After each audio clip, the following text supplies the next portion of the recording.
Hello everyone! Another day, another dollar, another more dollar! Tara na! Gumawa tayo ngayon ng sisig. Simpleng-simple lang to mga mani. Kumbaga, hindi siya yung purong biik. Dadagdagan natin siya ng tofu. Ayan na siya. Ayan, bali pinrito ko po yung tofu ng bonggang-bongga para mas lalo siyang malasa. Kasi the more na nagbabrown ang tofu, it's malasa para sa akin. Ayan.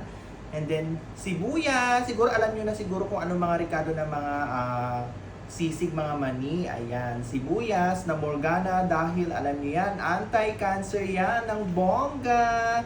And then, lalagyan din natin ng sili na Morgana, green or red. Mas maganda sana kung may red para iba ang atake at laban na laban ang presentation niya.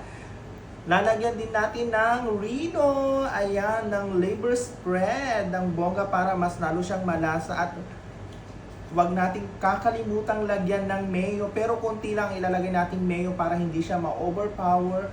At kung gagamit kayo ng mayo ng bonggang-bongga, subok na kayo gumamit. Ayan na oh, ayan. Ladies choice ang ilalagay nating mayo. So umpisahan na natin ng bongga mga mani. Ilagay na natin yung kuntihan muna natin yung tofu kasi mamaya na tayong magdadagdag.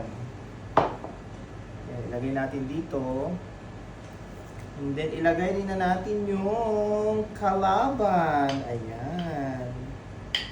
Lalagyan din natin to ng black pepper na Morganang black pepper dahil alam niyo yan, anti-cancer yan mga mani.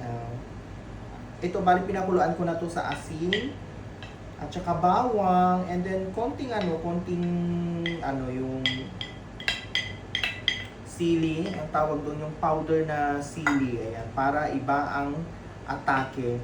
Ayan, ilagay rin na natin itong lahat tong sibuyas para mas lalo siyang malasa, o diba? And then ilagay rin na natin itong lahat tong sili. Ayan, o diba? Napakasarap to mga mani. At wag nating kakalimutan ang ladies choice na mayonnaise. Ayan. Baka naman. Ayan na siya, ilagay na natin.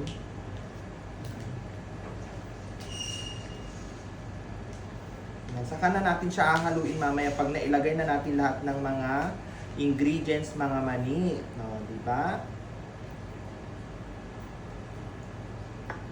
Ano kaya pagkakaiba ng dinakdakan at saka sisig? Parang para sa akin parang pareho lang, pero kasi ang dinakdakan, ang alam ko yung iniihaw siya, iniihaw, yun ang matrabaho, iniihawin mo pa, and then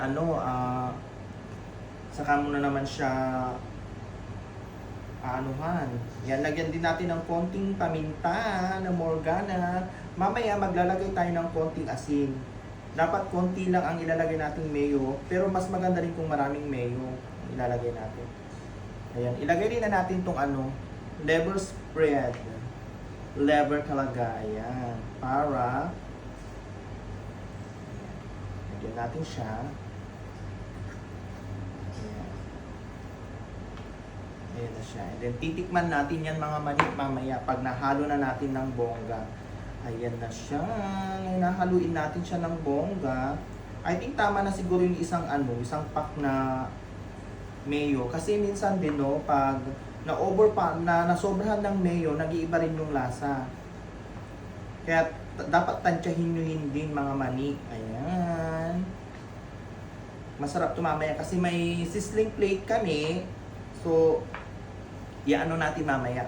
Sasampulan na natin mamaya since hindi pa naman ako nag-lunch ng bongga kasi kinukontrol na natin ang kain natin kasi mamayang gabi, for sure maraming pagkain. Kaya, for sure ang mga nasa Pinas, it's umiinom na sila ng Morganang green tea. Ayan, pero wag tayong masyadong kumain ng bonggang-bongga dahil may bukas pa. Oo. Baka yung mga iba dyan, maglalapang ng bonggang-bongga. Bahala kayo. Ayan na siya.